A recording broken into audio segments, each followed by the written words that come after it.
Have you ever gone through something so bitter it left you wounded long after the moment passed? Maybe it wasn't just pain, it was trauma. The kind that lingers in your body, your emotions, and even your faith. In Exodus 15, right after the Red Sea miracle, God leads his people into the wilderness and then to bitter water. But what he does next reveals his heart, and maybe what he wants to do in your life too. This passage holds a hidden message about healing, trauma, and redemption, and how God transforms our wilderness into an oasis.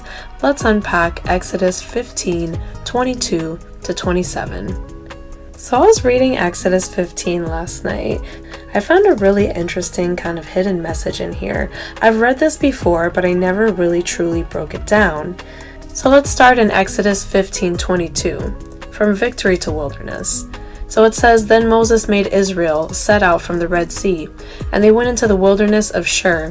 They went 3 days in the wilderness and found no water. So let's talk about the Hebrew breakdown of the word water, mayim, a symbol of life and refreshment in Scripture. Here they have none, a sign of desperation, even death in a desert. But remember, Israel had just seen God's power though.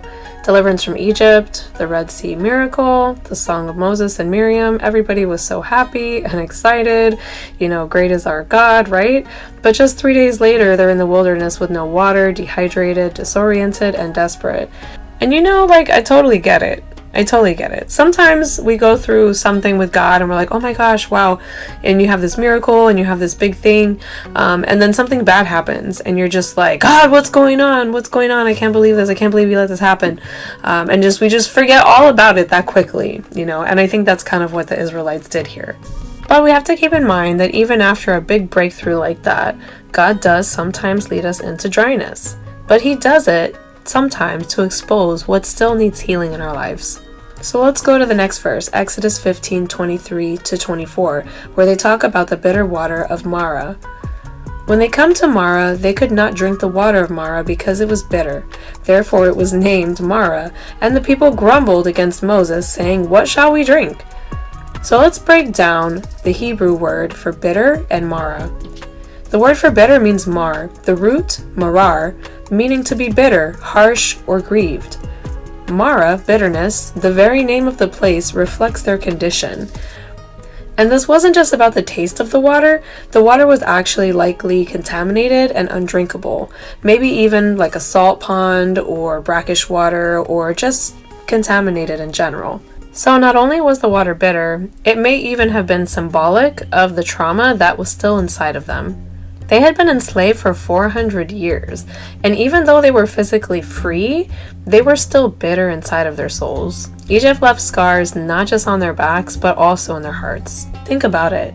What do we know about people who have gone through trauma? What do we know about things like PTSD and anxiety and things like that? In general, when somebody has PTSD, the trauma itself has stopped, but their body and their mind and their emotions are still hypervigilant. They're still in a mode where their body and their mind thinks that it is still happening. This had to have been where the people were when they left Egypt. So if you think about it, God still really had a whole lot of work to do with the Israelites to get them where they needed to be. But to bring it all together, basically, where Moses reaches Marah with the bitter water that God turned sweet, it was a metaphor for the Israelites. What you came from was bitter, but I'm going to turn it sweet. This is what God says to his people. So let's look at the next verse in Exodus 15:25, the tree and the healing.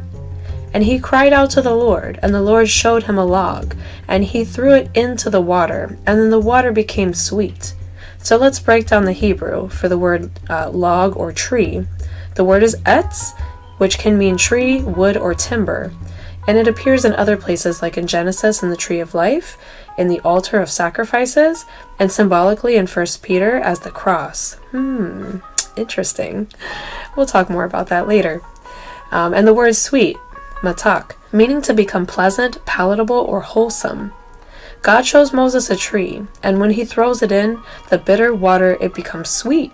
So this isn't again just about taste, and this isn't also just a chemistry experiment, because I thought about that too. I was like, what if the water just, there was like a chemical compound and maybe there was something scientific going on. But the context is more showing that this is a miracle and a prophetic act. For example, in 1 Peter 2:24, it says, "He himself bore our sins on his body on the tree." The tree that makes water sweet is a foreshadowing of the cross, where Jesus turned our bitterness into healing. Our trauma doesn't end at escape. It ends when we encounter the tree of redemption. This is such a good hidden meaning to this passage that seems like it doesn't really matter. It doesn't seem significant, but it's a lot more significant than you think. So let's look at the next part of this passage in Exodus 15:25. The test and the name. So then in Exodus 15:25, in the next part of the verse, it says, "There the Lord made them a statute and a rule, and where he tested them, saying, If you will diligently listen to the voice of the Lord your God, and do that which is right in his eyes, and give ear to his commandments, and keep all his statutes, I will put none of the diseases on you that I put on the Egyptians, for I am the Lord your healer." So let's look at the Hebrew word for tested. Nasa means to try, to prove, or examine, refine like metal. And then the word healer, Rophecha, or the root word Rapha. You've heard Jehovah Rapha? Yes, you have. Meaning to heal, restore, or mend. Ending in ka, meaning your. So Yahweh Rophecha, then the Lord who heals you personally. God was showing them that healing isn't just physical, it's spiritual, emotional, and covenantal.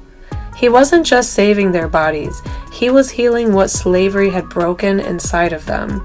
So he tells them, "I am the Lord who heals you," saying to them, "I am going to heal your physical, spiritual, and emotional wounds from slavery, but I need you to trust me."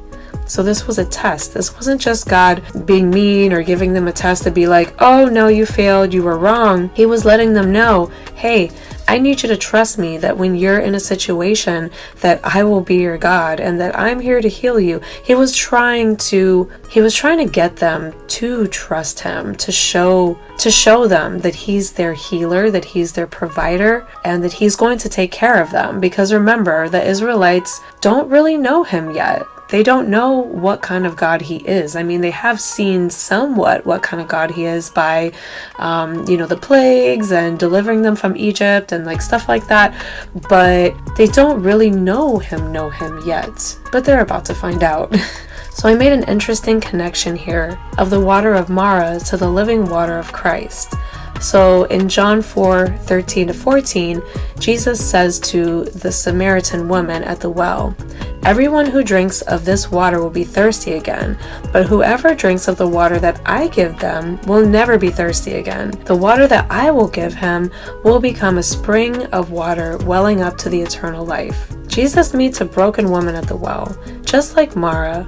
She's wounded, ashamed, and rejected, and he offers her living water, not just to quench her thirst, but to heal her story. Exodus 15 and John 4 are connected. Both show that God meets people in bitterness and offers healing through water and covenant love. He restores both the Samaritan woman here and Israel's purpose and identity in him. So let's go back to Exodus at the oasis of Elim. In Exodus 15:27, then they come to Elim, where there were 12 springs of water and 70 palm trees, and they encamped there by the water. So when I read this verse, I thought to myself, like, what is the significance here of the 12 springs and the 70 palm trees? Why does this matter? So Elim represents abundance and order. The 12 springs are representative of each one of the tribes of Israel, individualized and provision for each. And the 70 palm trees is also possibly pointing to the 70 nations in Genesis 10, God's vision of redemption for the world. Elim follows Marah. Healing comes after bitterness. The same God who tests also restores. He doesn't just leave you at a bitter spring. He's already prepared at Elim in your journey. So let me ask you this. Are you standing at your own Marah right now? Is there trauma, bitterness, or exhaustion that feels too heavy? Don't miss the message. God doesn't just rescue you from Egypt. He wants to heal you in the wilderness. He offers a tree, the cross, the living water that satisfies your soul. He is Yahweh Rophecha, the Lord who heals you. If this message encouraged you, like this video and share it with someone that's going through a bitter season, and be sure to subscribe. We're diving deeper into healing names of God and how they point to Jesus. Watch my next teaching on John 4 of the woman at the well, where God turns shame into living water.